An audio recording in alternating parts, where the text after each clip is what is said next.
রাজ্যের মুখ্যমন্ত্রী মমতা বন্দ্যোপাধ্যায় বিভিন্ন দফায় রাজ্য সরকারি কর্মীদের জন্য সুখবর প্রদান করেছেন। গত ২-১ ডিসেম্বর তিনি ঘোষণা করেছিলেন যে রাজ্য সরকারি কর্মীদের ডিএ মহার্ঘ ভাতা ৪% বৃদ্ধি পাবে। ইতিমধ্যে এই বর্ধিত ডিএ রাজ্য সরকারি কর্মীরা তাদের হাতে পেয়েছেন। মুখ্যমন্ত্রী তাদের নিজের পরিবারের সদস্য বলে উল্লেখ করেছেন এবং প্রতিশ্রুতি দিয়েছেন যে তিনি সবসময় তাদের সুখ-দুঃখে পাশে থাকবেন।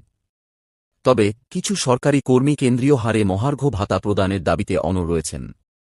সংগ্রামী যৌথ মঞ্চ এই দাবিতে আন্দোলন চালিয়ে যাচ্ছে। রাজ্য বাজেটের দিনও সরকারি কর্মীদের আরও ৪% ডিএ বৃদ্ধির ঘোষণা করা হয়েছিল।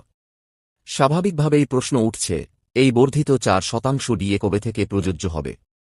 বাজেটের দিনে বলা হয়েছিল যে মে মাস থেকে বর্ধিত ডিএ সহ বেতন প্রদান শুরু হবে, যা পূর্বে বর্ধিত ৪% ডিএও অন্তর্ভুক্ত করবে। বিশেষ করে বিসিএস ক্যাডারের কর্মীরা এই ঘোষণায় সবথেকে বেশি উপকৃত হবেন।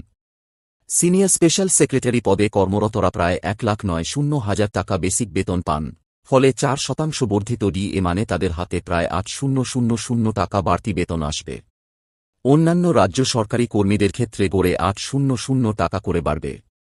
ডিএ বৃদ্ধির ঘোষণার পর রাজ্য সরকারি কর্মীদের একাংশ খুশি হলেও কেন্দ্রীয় হারে ডিএ প্রদানের দাবিতে আইনি লড়াই চালিয়ে যাবে বলে জানানো হয়েছে।